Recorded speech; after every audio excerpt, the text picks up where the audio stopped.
तमाम तरह के भ्रष्टाचार के आरोप लगातार लगते आ रहे हैं। हमारे साथ बात करने के लिए भाजपा व्यापार प्रकोष्ठ के नेता सुनील गोयल जी हैं। हम उनसे जानना चाहेंगे कि प्रतापगढ़ में किस तरह का मामला है जिसको आप लगातार उछाल रहे हैं।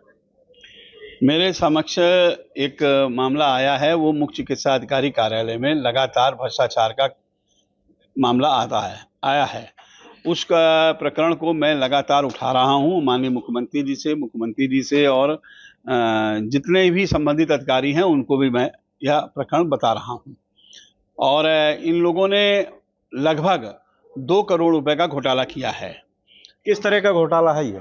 घोटाला इस प्रकार का है कि इन्होंने जेम पोर्टल पर जो भी परचेजिंग की है वो परचेजिंग नियम का अनुसार नहीं की जा सकती है और परचेजिंग उन्होंने दिखाई है, कुछ सामग्री ऐसी है जो इन्होंने ली ही नहीं है, क्योंकि जिस आपूर्तिकर्ता को इन्होंने ऑर्डर दिया है वो ऑर्डर उनके जेम पर, उनके जीएसटी पोर्टल पर उनका कोई भी ई वे बिल जनरेट ही नहीं हुआ है। अगर अब प्रश्न इस बात का आता है कि अगर ई वे बिल जनरेट नहीं हुआ है और उसका बिल का भुगतान हो गया है तो ऐसा क्यों किया गया है?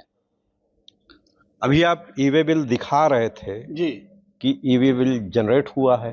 नहीं, हमने आपको यह बताया कि ई वे बिल उन्होंने, जैसे मान लीजिए 4,25,000 ग्लव्स का इन्होंने ई वे ऑर्डर किया और वो ऑर्डर क्या कहते हैं 4,25,000 ग्लव्स नहीं आए, उसमें 70,000 कुछ ग्लव्स आए और बाकी का ई वे बिल जनरेट नहीं हुआ।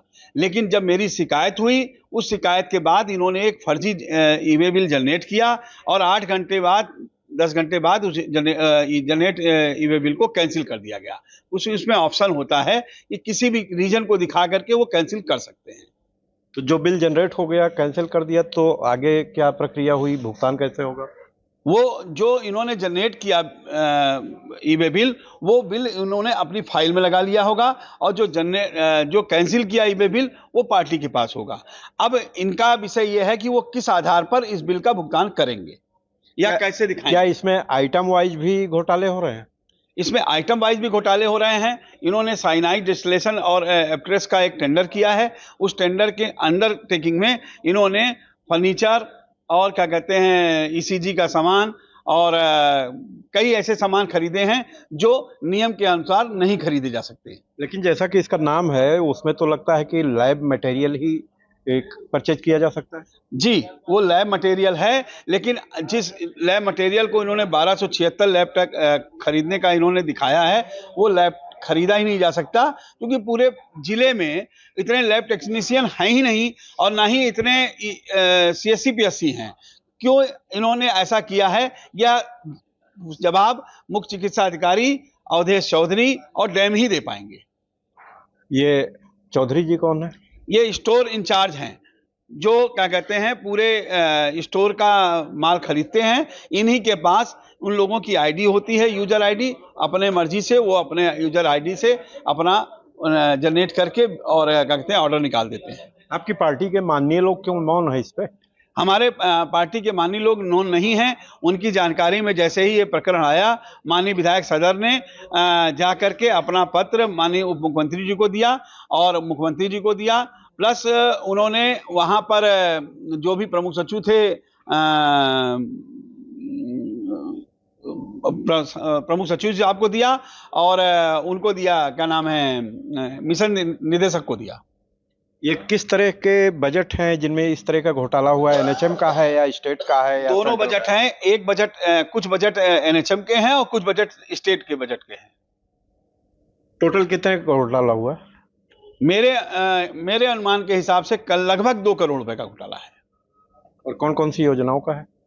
योजना के बारे में नहीं बता सकता, लेकिन यह है कि जो योजना है, जैसे राष्ट्रीय स्वास्थ्य मिशन एक एनएचएम अपने आप में योजना है और एक स्टेट से बजट मिलता है जिसकी लोग डिमांड करते हैं कि हमको इतना रुपए दे दिया जाए तो हम ये सुधार कर देंगे, वो सुधार कर देंगे, और उस पैसे को गलत यूज करते हैं लोग। तो इसमें मुख्य भूमिका सीएमओ की है। मुख्य भूमिका के करता धरता सीएमओ के संरक्षण में अवधेश चौधरी और जिला प्रबंधक दीपक श्रीवास्तव और जो पटल सहायक अजय सिंह है।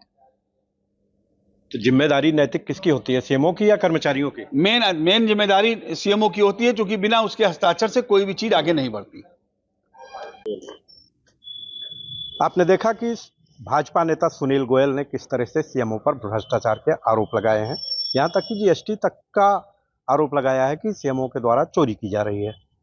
इस बाबत हमने सीएमओ से बात करने की कोशिश की, लेकिन उनका कहना है कि अभी हम बोलने की स्थिति में नहीं हैं, हम अधिकृत नहीं हैं।